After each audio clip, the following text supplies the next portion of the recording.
Eh bien, bonjour et bienvenue dans ce webcast où nous allons parler de qualité en environnement SAP. Et ce matin, avec moi pour en discuter, j'ai trois invités de marque avec Arnaud. Arnaud, est-ce que tu peux te présenter rapidement, s'il te plaît? Rémi et je dirige, le COI, le Centre d'excellence SAP chez Capgemini en France. Merci Arnaud. Nous sommes également avec Cédric. Oui, bonjour à tous. Cédric Cheval, je suis directeur de delivery pour SAP France. Je suis Je responsable de suis la bonne exécution des missions de service, que ce soit de l'advisory, que ce soit de l'implémentation. Et donc, on a un portefeuille à peu près de 500 missions en France que je supervise. Merci. Et Alain. Bonjour à tous, donc Alain Friquet, j'ai en charge les opérations commerciales pour Tricentis en France, que j'ai rejoint l'année dernière, et tout l'objectif est d'accompagner la croissance de notre société sur les clients enterprise du marché français. Bien, merci. Et Régis Curien, donc je m'occupe de la service line de Quality Engineering et Testing pour Sogeti France. Donc Sogeti, Tricentis et Capgemini ont publié l'année dernière un rapport concernant la qualité dans les environnements SAP. Tous les ans, on publie le World Quality Report et donc on a fait sur le même modèle quelque chose de spécifique pour SAP. Donc ce que je vous propose en fait, c'est de prendre quelques éléments de ce rapport et puis d'en discuter, d'avoir vos commentaires et votre point de vue sur certains éléments de la qualité, de la façon dont c'est traité dans l'environnement SAP, dans le monde SAP, etc. Donc ce rapport, en fait, il regroupe l'interview de 759 personnes, je crois, hein, donc worldwide, et c'était analysé par des spécialistes du domaine. Alors, premièrement, on va se poser la question, en fait, SAP, où est-ce qu'on en est aujourd'hui? Des migrations vers S/4, et cetera, du cloud, et cetera. Donc aujourd'hui, enfin, il y a un an, en fait, on a posé cette question-là il y a un an aux interviewés, et 43% nous disaient, voilà, moi je planifie dans les 12 mois à venir de migrer vers S/4HANA. Euh, Encore une fois, c'est donné en un an, donc aujourd'hui, qu'est-ce que vous constatez sur le terrain, par exemple, Arnaud? OK. Merci pour cette question, effectivement. Peut-être pour remettre avant un tout petit peu en perspective le marché, S/4HANA. Comme vous le savez, on est au début, j'ai envie de dire, de la vague S/4HANA, hein. Elle a commencé, pour remettre, l'histoire un tout petit peu en perspective, à partir de 2015-2016 où on était sur le premier vraiment, démarrage avec un nouveau produit qui sortait et quelques clients qui effectivement ont tenté l'aventure à ce moment-là, et c'est un premier cycle qui a duré environ 5-6 ans. Voilà, c'était on va dire 2015-2020. Ça, c'était le premier cycle de la vague S/4HANA. Là, on est sur le deuxième cycle. Et le deuxième cycle, vous savez, c'est l'histoire de la courbe d'adoption. Une fois que les early adopters y sont passés, ensuite on a la population un peu plus globale qui s'y met. Et là, on est dans ce deuxième cycle où on commence à voir tous nos clients qui sont engagés de façon plus ou moins complète sur leur transformation via SAP et via S4HANA. Ce qu'on sait dire aujourd'hui, c'est que tous les clients y ont au moins réfléchi, ça c'est certain. Tous les clients ont avancé un certain nombre déjà de scénarios. Certains d'entre eux ont même avancé sur ces scénarios. Ils ont déjà réalisé un certain nombre de projets, de déploiements. Et si ce n'est pas le cas, la plupart d'entre eux vont s'y lancer cette année, l'an prochain ou dans les années qui viennent. Donc on est vraiment là au début de ce second cycle dans le cœur du lancement et des relancements de ces projets-là. D'accord, donc on est vraiment dans la grande force, Ouais. dans le gros mouvement. Qu'est-ce qu'on constate chez SAP? Je te rejoins Arnaud, hein. Je pense qu'on est sur un deuxième cycle aujourd'hui. Moi, ce que j'observe chez SAP Service, on est souvent pionnier sur les outils d'innovation SAP. C'est qu'aujourd'hui, le fait de proposer du S4HANA sous la forme de souscription, hein, c'est l'offre RISE qui permet à des clients d'avoir un S4HANA qui paye sous forme d'abonnement, Mm. soit sous la forme d'une infrastructure comme un service qui sera hébergé par SAP, enfin en tout cas couvert par SAP en termes de services, et puis derrière on peut retrouver des hyperscalers, jusqu'à des solutions de cloud public ou de cloud privé, sur lesquelles, dans ce cas-là, on va avoir une application qui va être partagée sur différents tenants. Le fait de proposer ces œuvres sous forme de souscription a quand même décidé beaucoup de clients à passer sur S/4HANA, de façon à pouvoir s'affranchir d'une partie de l'infrastructure et bénéficier des dernières innovations de SAP sans forcément partir sur un projet on-premise. Et le fait de proposer ce mode souscription a énormément séduit. Et moi, sur mon portefeuille, qui encore une fois, on est souvent les pionniers sur les premières implantations des nouvelles offres SAP, j'ai un portefeuille de cibles de projet qui est en train d'accélérer très fortement. Ouais. D'accord. Donc on est dans le gros de la vague. Bon, moi, ce que je constate du point de vue de la qualité, en fait, hein, souvent, c'est que tout ce qui est confié à SAP, je dirais, hein, en termes de processus métier, c'est la plupart du temps quelque chose de critique. C'est jamais des petits processus métiers du client, c'est souvent les plus gros processus, les processus les plus critiques. Donc je pense que le côté stratégie de test, etc., est très important. Implémenter les bonnes stratégies de test, apporter la bonne expertise, mettre en place les bonnes pratiques et les mettre le plus tôt possible. Et d'ailleurs, pour revenir au rapport, il est fait en 2 parties. La première partie, ce sont des histogrammes, commentés et cetera. Et la deuxième partie, vous avez, 6 use cases, on va dire, clients, où en fait, ben, il y a eu un grain de sable dans la machine et ben, patatras, il y a eu un gros impact. Et justement, là, on se rend compte que le fait que ce soit des processus métiers critiques, ben, ça a des impacts qui tout de suite se chiffrent en plusieurs millions parce que l'entreprise elle-même est vraiment impactée. C'est pas seulement un problème de SI. C'est effectivement un enjeu chez nos clients. Il faut distinguer, et je crois qu'on va en parler sur cette séance, l'enjeu des tests lorsqu'on est en mode projet et l'enjeu des tests lorsqu'on est ce qu'on appelle le mode run, lorsque l'application est stabilisée. Et dans ce cas-là, on va plutôt gérer une évolution continue.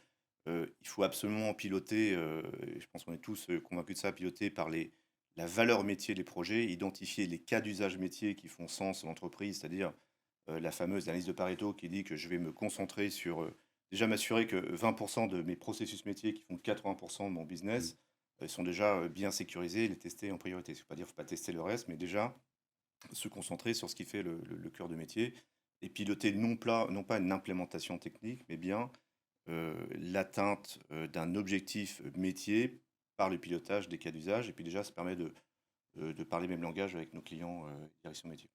Et tu prêches un convaincu, hein, par une bonne stratégie de test démarre par une analyse de risque. Donc la valeur métier, elle est là. Voilà. En complément, on pourrait dire qu'on voit aussi cette accélération dans les migrations, hein, côté Tricentis, et qui est souvent amenée par la demande des métiers finalement, qui sont de plus en plus dans l'innovation. Et l'innovation impose au système d'information, à SAP et aux autres systèmes interconnectés avec le monde SAP chez ses clients, justement à avoir des cadences de nouvelles releases beaucoup plus importantes. Donc avant, on était plutôt sur des cadences, et je pense que l'étude le montre et on pourra le parcourir, qui étaient plutôt, on va dire, trimestrielles. On passe plutôt à une tendance maintenant qui est mensuelle, et on voit des clients qui sont dans des dynamiques avec des releases qui sont à minimum hebdomadaires, voire, je dirais, journalières. Pourquoi? Parce qu'ils ont besoin d'apporter cette innovation et répondre aux demandes des métiers. Et là, le monde du test devient vraiment une brique essentielle. On peut plus se permettre de faire une période de test pendant éventuellement des jours, voire des semaines, en fonction de la complexité on va dire de la release, hein, si c'est majeur, mineur ou si c'est des services packs.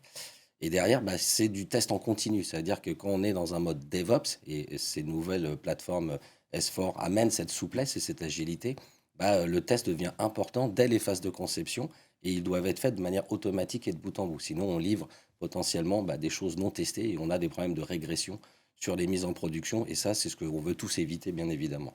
Tout à fait. Tout à fait. Et c'est une excellente transition pour la suite, puisque justement, moi, je voulais vous parler d'agilité et de fréquence de release. Et donc, on voit que, en général, ce qu'on constate, c'est qu'on a un peu moins d'agilité globalement sur les projets qui mettent en œuvre le SAP que sur les projets qui sont sur d'autres technologies.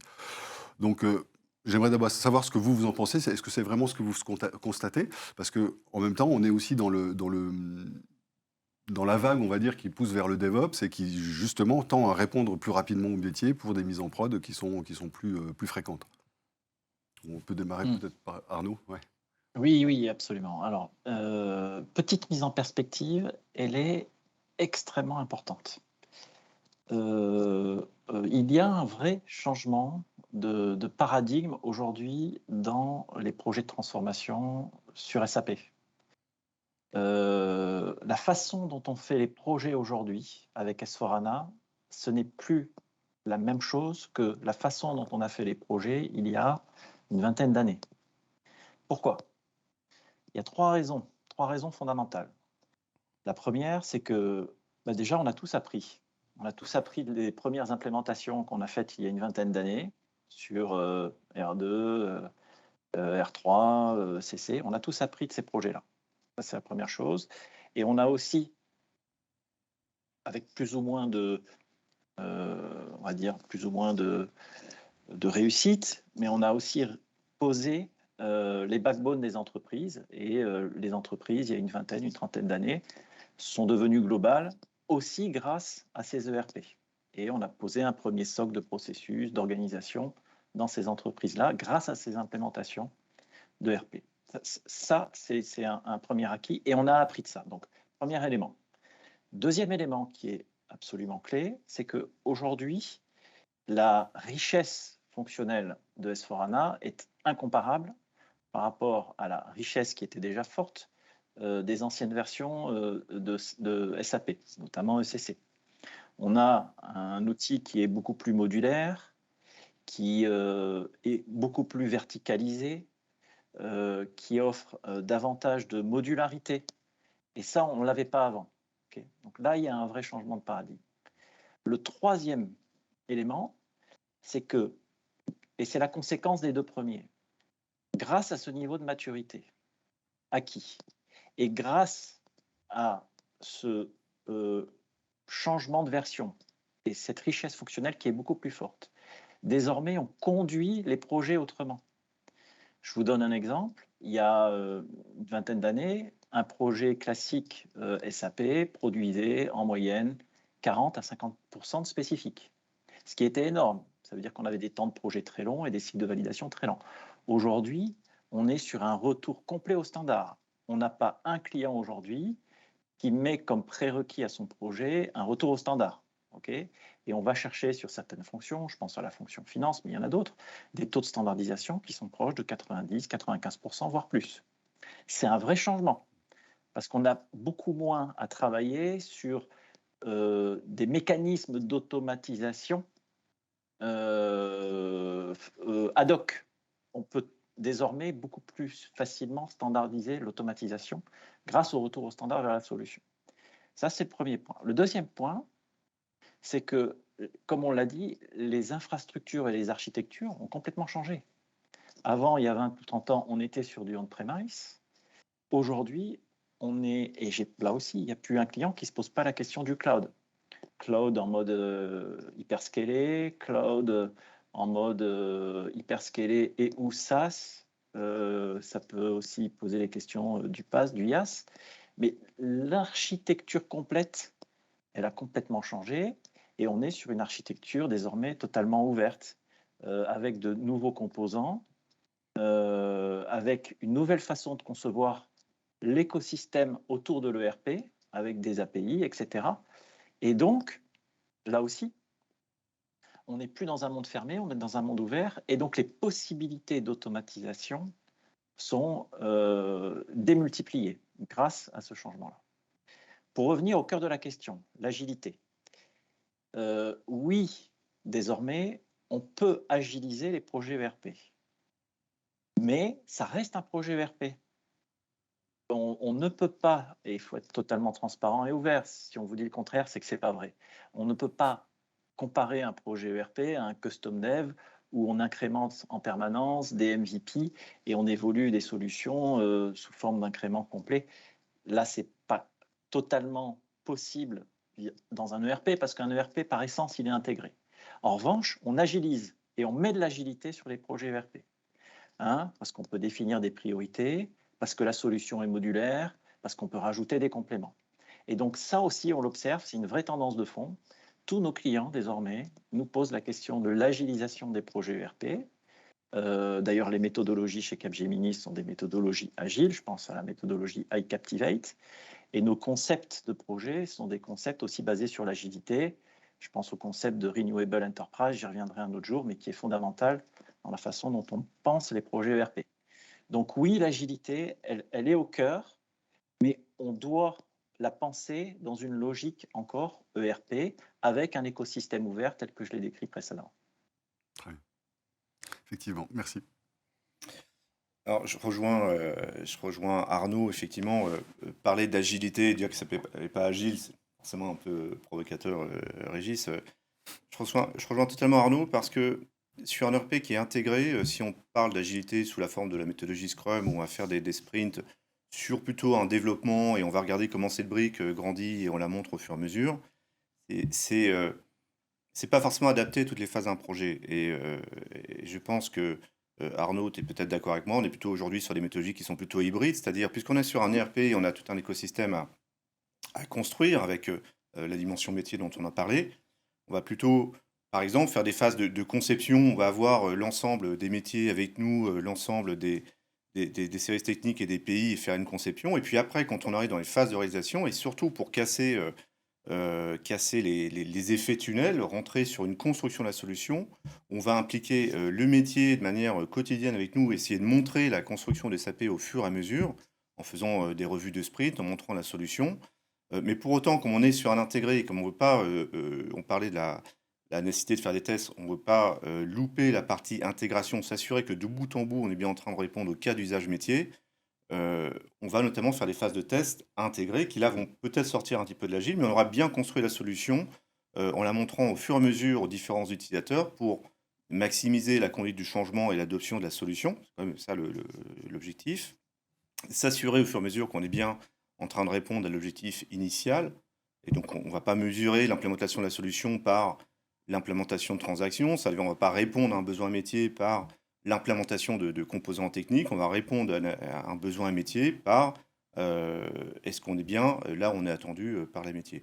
Et donc, la méthodologie hybride, Activate, sur laquelle Cap a basé sa méthodo et a construit la sienne aussi par-dessus, apporté sa valeur, fait du sens dans ce contexte. Donc, pas agile, non, c'est pas vrai, les clients le demandent. En revanche, une méthodologie agile, ça se fait à deux, ça se fait. Rappelez-vous, avant, on faisait une conception, puis on faisait une phase de réalisation, et puis je caricature volontairement, mais on était un peu, on fermait un petit peu les volets, on construisait notre solution, et puis plusieurs mois après, on rouvre la fenêtre, et voilà, on a fini. Bon, avec des résultats plus ou moins en accord avec ce qui était voulu. Aujourd'hui, une méthodologie agile va nécessiter une implication du métier client et des représentants IT clients extrêmement forte. La visibilité continue va demander aussi, de leur côté, de changer de façon de travailler et de travailler avec les équipes d'intégration avec l'éditeur. On pourrait dire au quotidien, c'est un peu la méthodologie Scrum, enfin de manière très régulière. Et donc, c'est pas rien, et ça demande aussi côté client, être prêt pour ça, être dimensionné pour ça, avoir sorti les meilleures personnes de son entreprise pour travailler avec nous. Donc, l'agilité, aujourd'hui, je pense que c'est ça. Oui, effectivement. Et d'ailleurs, j'y retrouve effectivement la méthodologie iCaptivate. Et deux, moi, ce qui m'importe aussi dans cette méthode, c'est que le fait qu'on c'est très collectif. Et donc, du point de vue de la qualité du test, on est mixé, on est impliqué, on est vraiment dans le mouvement. Et au niveau des outillages, donc, ils s'adaptent à. Bah, Bien sûr. telle est phase effectivement de conception lors de ces socles et puis effectivement de l'adoption par les utilisateurs finaux. Bah, il faut qu'on travaille aussi avec les key users, nous on les appelle les key users, ceux qui connaissent le métier, parce que c'est le plus important, puisque c'est eux qui vont pouvoir nous aider à définir les test cases qui vont être automatisés, basés sur la connaissance qu'ils ont du métier et de la mise en œuvre qu'ils font de cette transformation SAP. Et effectivement, c'est critique et primordial. Très bien. Alors, peut-être un tout petit peu plus rapidement, on va passer sur la responsabilité de la qualité. C'est-à-dire qu'on a posé aux interviewés la question, voilà, qui est responsable de la qualité pour vous dans un projet SAP? La réponse massive, c'est l'IT, globalement. Donc, j'aimerais savoir un petit peu quel est votre point de vue, quelle est votre expérience, est-ce que vous avez une bonne recette par rapport à ça? Et puis, le deuxième concerne en fait qui fait le test en général. Donc, est-ce que c'est plutôt des professionnels du test? Est-ce que c'est plutôt l'intégrateur? Est-ce que c'est plutôt externalisé? Est-ce que c'est plutôt internalisé? Comment vous le vivez, Arnaud? Alors, la réponse, je vais être un petit peu tranché sur cette réponse-là, mais bien évidemment, la réponse à qui est responsable de la qualité, elle est partagée entre les métiers, le business et l'IT. Okay, c'est fondamental. C'est fondamental et c'est intéressant d'ailleurs que ce sondage montre qu'on a encore ces anciens réflexes de dire la qualité est portée par l'IT. C'est très intéressant parce que ça montre qu'on a encore une marge de progrès sur ces aspects-là. Pourquoi c'est fondamental? Parce qu'on sait que les projets aujourd'hui S4HANA, une vaste majeure partie d'entre eux sont des projets de transformation. Quelques-uns, effectivement, des projets iso-fonctionnels où on fait simplement un upgrade technique, il y en a quelques-uns. Mais pour beaucoup, aujourd'hui, la plupart des demandes clients qu'on a, c'est pour de la transformation.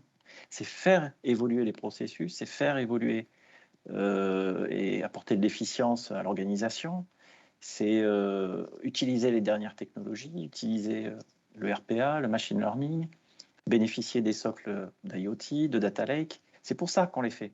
C'est pour être plus performant, plus compétitif. Et le métier est absolument clé dès T0, dès le début, pour être au cœur du projet, au cœur du dispositif. Et ce que je dis souvent à mes clients, c'est un projet réussi. C'est un projet où à un moment donné, l'IT s'est mis un petit peu derrière et a laissé le lead au métier.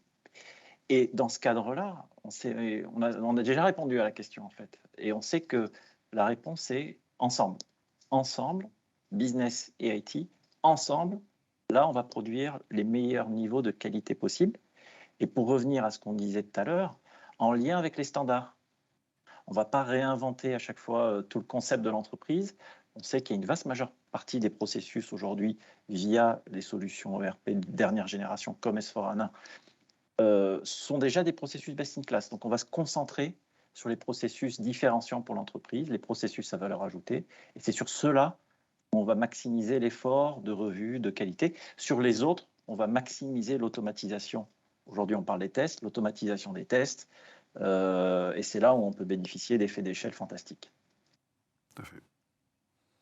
Quelque chose à ajouter? Ouais, alors, je ne vais pas être contre ce que tu viens de dire, hein. La qualité, ça embrasse beaucoup de choses. Et je pense que quand les gens répondent que c'est surtout ces IT qui gèrent la qualité, ils pensent surtout à la stabilité technique, la qualité de l'ouverture aux utilisateurs, aux end-users, aux utilisateurs finaux de l'application dans le temps. Ce qui est forcément extrêmement important, parce que ça va tout de suite répercuter le service au métier si jamais ça ne fonctionne pas. Mais ce n'est pas assez pour faire de la qualité. Pour faire de la qualité, il faut déjà commencer par maîtriser ces processus métiers. Et c'est vrai que l'avantage du standard, c'est que derrière, c'est quand même plus simple quand on bénéficie comme ça de processus qui sont documentés par l'éditeur, qui sont connus par les intégrateurs, de façon à pouvoir industrialiser notamment le suivi d'une qualité. Après, il y a la qualité de la donnée, par exemple, aussi, qui, elle, va nécessiter une forte interaction entre les départements IT et les départements métiers pour s'assurer que pour faire fonctionner l'ERP, il faut bien sûr un environnement technique stable, il faut aussi des processus métiers identifiés et maîtrisés, notamment dans leur évolution. Il faut qu'il y ait une gouvernance autour des changements. Une entreprise qui lance une nouvelle offre sur un marché doit en interne avoir la bonne gouvernance pour regarder quels sont les impacts et comment je peux m'assurer que ça s'intègre bien dans mon écosystème.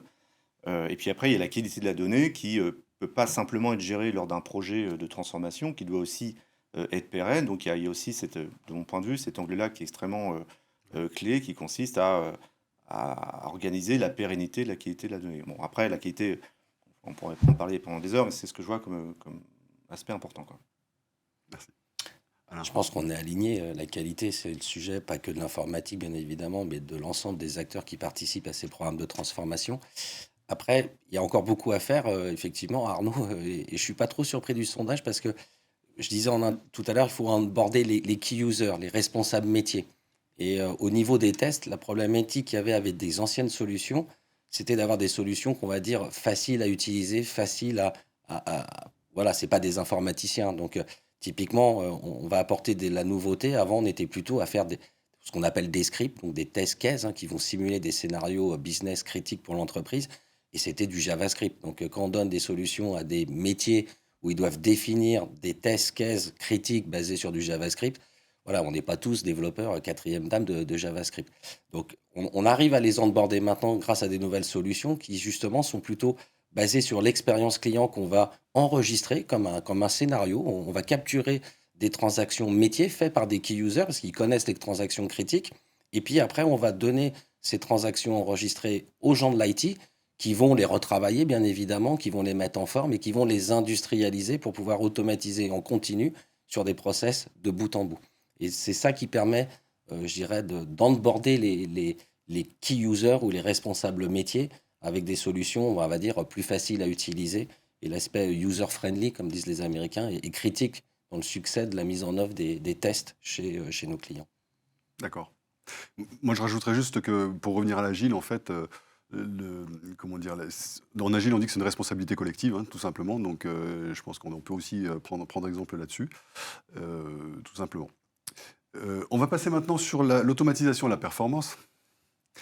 Donc aujourd'hui, on parle tous d'automatisation, en veux-tu, en voilà. Bon, il faut rester raisonnable là-dedans. Néanmoins, on voit, là, on a presque, enfin, plus d'un quart des gens qui disent, voilà, moi, j'ai rien automatisé en termes de tests sur mon environnement SAP.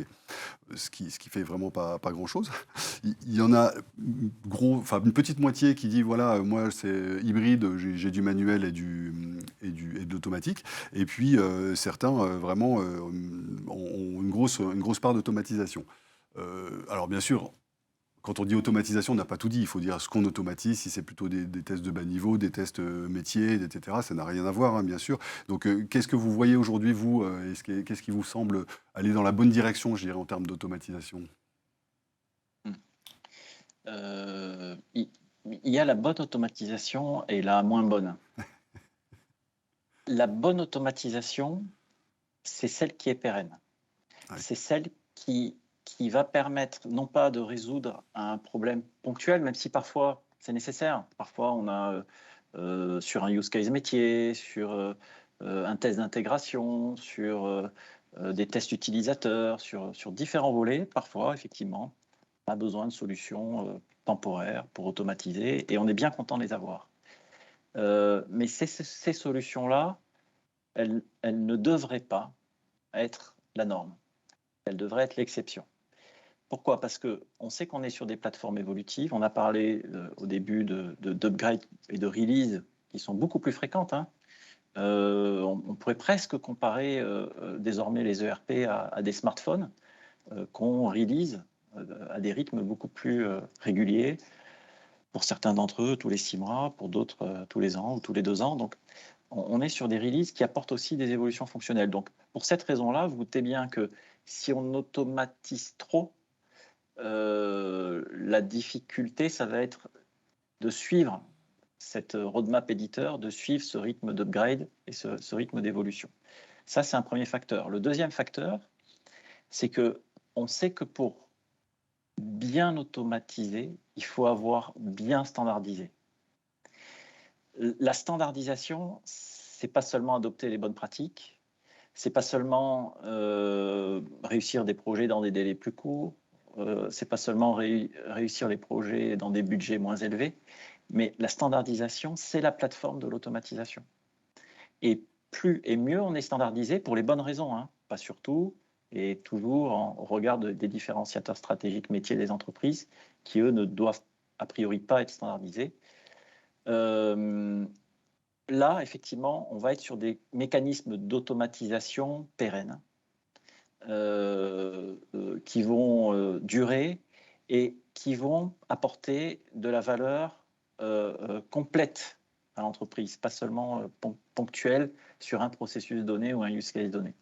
Et là, on bénéficie au maximum des automatisations parce que on capitalise complètement en fait sur la valeur des automates et l'intelligence qu'on peut y mettre derrière. Tout à fait. De toute façon, on a l'habitude de dire aussi que pour automatiser, il faut une stratégie. Et il faut une stratégie de test, mais il faut aussi une stratégie d'automatisation. On n'automatise pas n'importe quoi ni n'importe comment, surtout pas n'importe comment. Donc ça, c'est effectivement tout à fait essentiel pour que ça puisse servir. Un petit mot. Oui, un supplémentaire, petit Cédric. un petit mot là-dessus. Alors, de manière transparente, hein, sur le portefeuille de projets dont je m'occupais avec notre équipe, on observe quand même assez peu d'automatisation sur les projets. J'ai plutôt observé les clients qui avaient réussi à automatiser des tests, c'est plutôt lorsque l'application est stabilisée, parce que finalement, l'enjeu, il est là, c'est ce que tu disais aussi, Alain, tout à l'heure, c'est euh, créer un ensemble de jeux de test lors d'un mode projet, lorsque l'entreprise est mobilisée, c'est faisable. Encore faut-il, effectivement, comme le disait Arnaud, être proche du standard pour bénéficier des bibliothèques de processus, de l'éditeur qui sont connus, etc.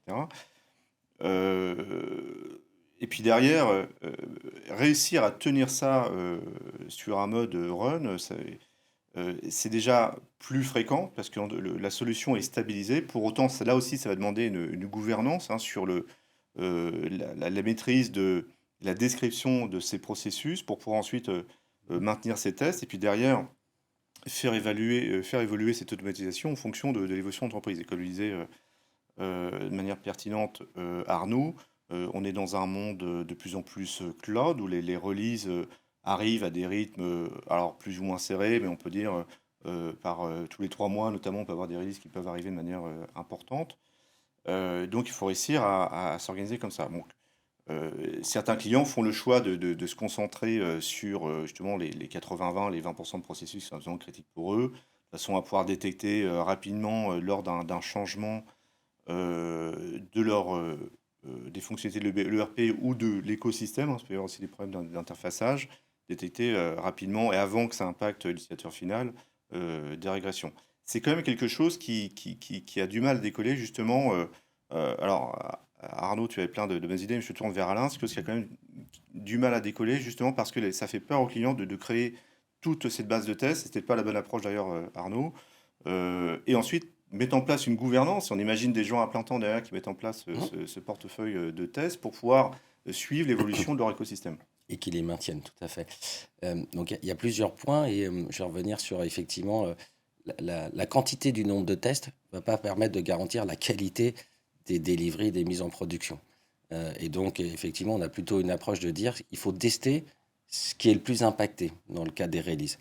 Donc pourquoi? Parce que déjà, on va accélérer la mise en œuvre des tests automatisés, et parce qu'on va réduire fortement le nombre de tests, où on va se concentrer uniquement sur les objets, les interfaces, tous les composants SAP ou tous les composants end-to-end, qui sont plus impactés, alors dans le cas d'une migration, bien évidemment, ou dans le cas de spécifiques. Et derrière, comme on aura moins de tests, la couche maintenabilité des tests, comme le mentionnait Arnaud, est important. Alors on répond aussi à l'autre partie en disant faut mieux avoir tous les tests qui vont maximiser la couverture du risque que d'en avoir plein sur des objets sur lesquels il n'y a aucune modification. Voilà, ça paraît aussi simple. Et on reviendra après comment on répond à ce test intelligent.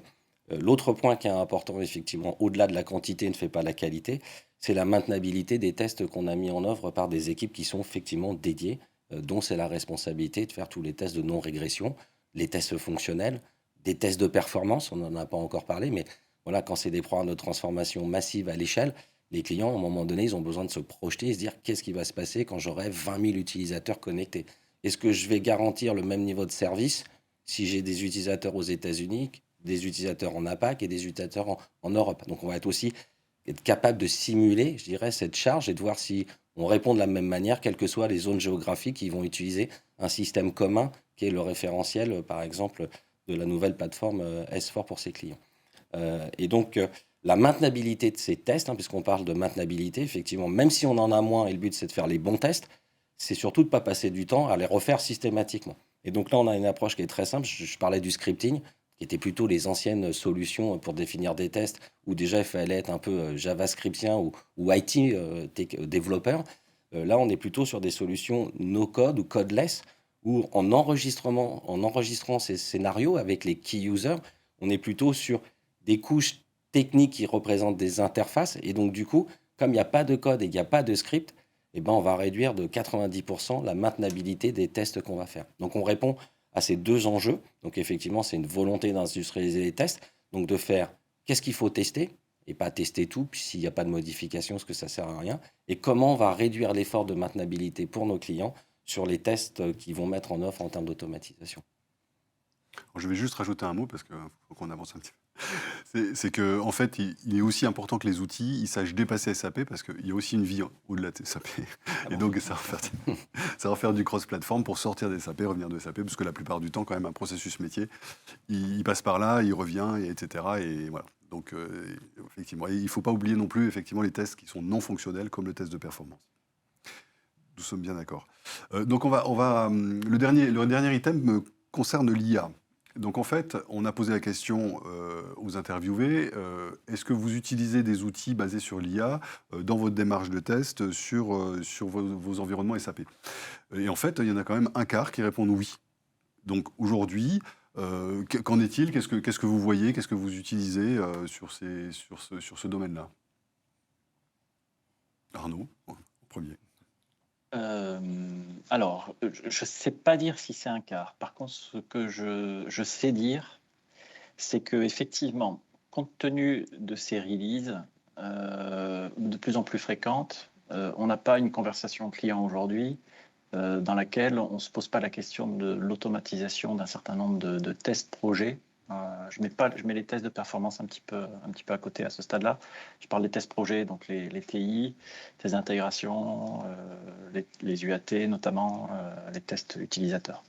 Sur ces tests-là, effectivement, compte tenu des projets qui sont globaux et du fait qu'on ne met pas en œuvre une solution SAP, ou de moins en moins, en tout cas pour les grands clients, uniquement sur un périmètre. En général, on la met en œuvre sur plusieurs périmètres. Des périmètres fonctionnels, des périmètres géographiques en Europe, sur d'autres zones, aux US, zone APAC ou autre. Donc, ça veut dire qu'une même solution, on va la déployer dans le temps, et ce sont des projets en général qui durent plusieurs mois, plusieurs années, sur plusieurs périmètres. Et naturellement, on cherche à capturer les bénéfices d'un déploiement pour les autres et pas réinventer la roue à chaque déploiement. Et dans cette trajectoire-là, on sait que va arriver à échéance régulière ces fameux upgrades, ces fameuses releases.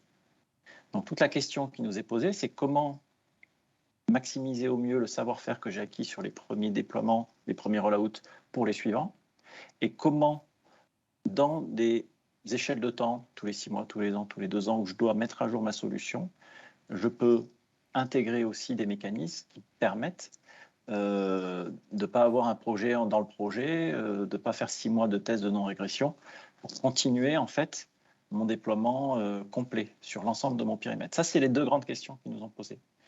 Et à ces questions-là, bien entendu, l'intelligence artificielle a son rôle à jouer.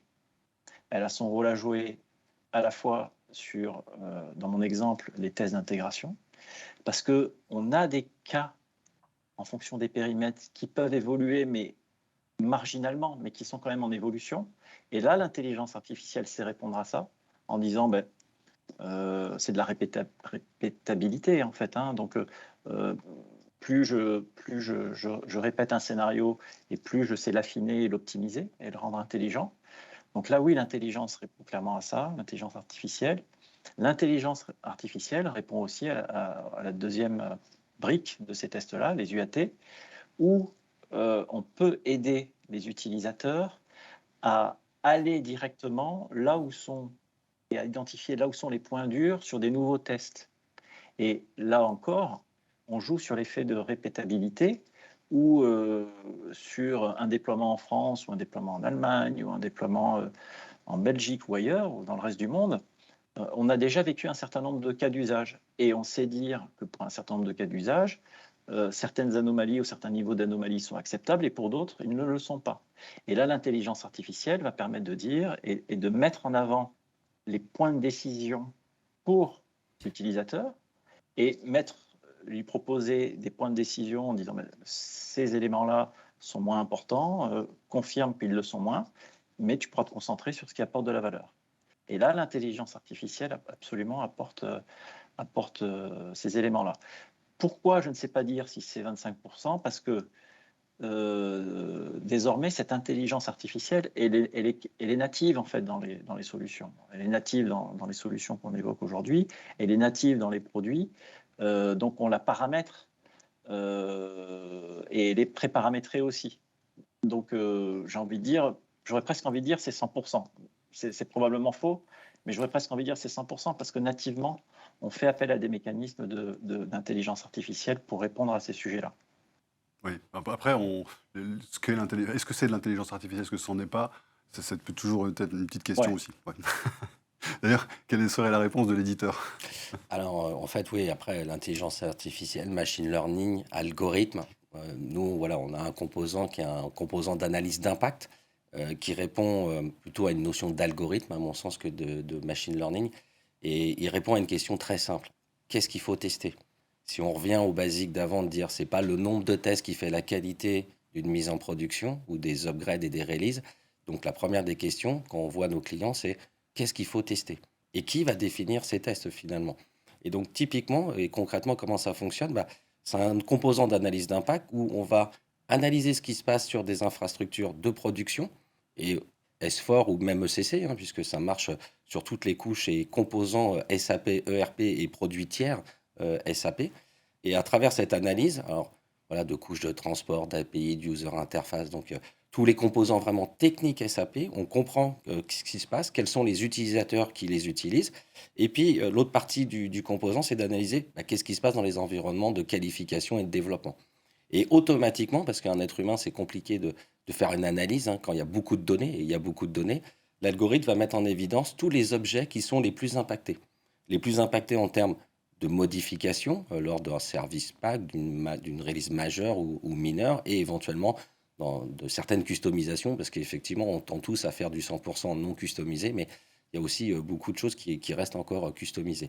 Et donc, à travers cette analyse d'impact, on va être capable de comprendre qu'est-ce qu'il faut tester sur les objets qui sont plus impactés. Une fois de plus, c'est d'avoir le minimum de tests qui vont couvrir le maximum de risques. Et ce composant travaille avec la partie automatique parce que si on a déjà des test cases sur ces objets et ces composants qui sont fortement modifiés, je vais fortement réduire mon risque puisque j'aurai déjà les tests qui vont valider de manière fonctionnelle s'il y a ou pas régression. Donc c'est vraiment l'analogie du principe d'un algorithme, alors intelligence artificielle ou pas, voilà, d'algorithme de comparaison entre ce qui se passe en production et ce qui se passe dans les couches de développement qui va tendre à définir une stratégie d'automatisation sur laquelle on va maximiser la couverture des risques lors des mises en production. Très bien. Cédric, un petit Ouais, mot. je peux dire un mot rapidement sur ce point-là. Alors, je suis complètement d'accord avec toi, Alain. Il faut que l'intelligence artificielle, sa valeur, ça va être de nous dire si on est en train de tester les bonnes choses. Ce que tu as dit rapidement. Et pour donner un peu de perspective, un peu la lettre du Père Noël, du patron de Delivery, c'est de dire l'IA, dans l'évolution des produits aujourd'hui, devrait peut-être aussi nous aider à trouver les causes des anomalies, en anglais la root cause, qu'il peut y avoir derrière. C'est que derrière, cette intelligence artificielle, dans l'évolution des prochains produits, doit pouvoir nous dire pourquoi ça n'a pas fonctionné et pouvoir faire un certain nombre de recherches à notre place pour donner effectivement des indices pour trouver la cause à l'origine du defect, de l'anomalie qui a été détectée. Je pense que l'avenir pourrait aller vers là. Mais déjà, commençons peut-être par les bonnes solutions que tu proposes. Mais je pense aussi que l'intelligence artificielle peut aussi aider dans la gestion des données. Et on a aujourd'hui des systèmes tout à fait robustes qui génèrent des données synthétiques, par exemple, basées sur des données de prod et qui génèrent des données synthétiques via une IA. Et j'en profite pour glisser en fait que Sogeti vient de publier une étude sur l'IA pour le quality engineering, où en fait on reprend chacune des activités du quality engineering et on regarde quels sont les outils qui embarquent de l'IA et qu'est-ce que ça apporte par rapport à notre façon de tester classique, je dirais, standard. Donc ça, je pense qu'on pourra mettre le lien dans le commentaire pour aller le voir. Je vous assure, c'est intéressant. Donc il est temps de conclure.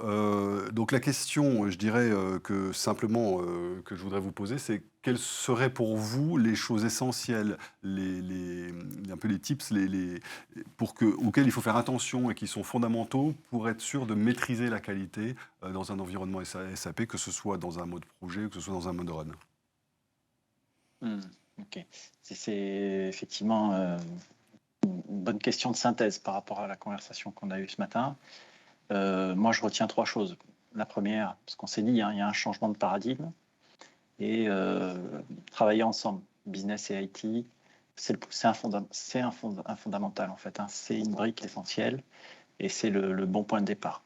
La deuxième chose, c'est effectivement se focaliser sur, d'un côté, l'hyper-standardisation pour les processus qui sont matures, les processus qui sont en mode bonne pratique. De l'autre côté, se focaliser sur l'hyper-spécialisation, sur les processus où on a de la différenciation stratégique. Et cette hyper-différenciation, on peut l'aborder soit avec des solutions très modulaires en dehors de l'ERP, c'est voilà, tous les satellites qui tournent autour, et aujourd'hui qui sont absolument matures pour le faire, ou soit effectivement, dans certains cas, avoir des développements ad hoc pour ces raisons-là, pour les bonnes raisons.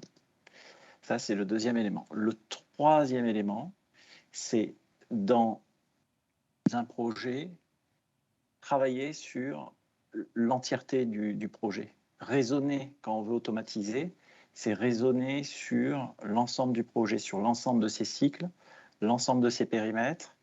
Et dans ce cadre-là, on a un business case qui peut être complet. Et là, on va maximiser la valeur de l'automatisation.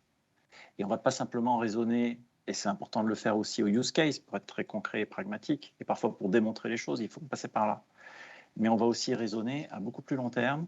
Et on va aller vers ce concept d'entreprise intelligente, ce concept de Renewable Enterprise qu'on promeut beaucoup chez Capgemini, où finalement les investissements faits dans le projet sont des éléments de valeur ajoutée absolument clairs et incontestables une fois que le projet est terminé.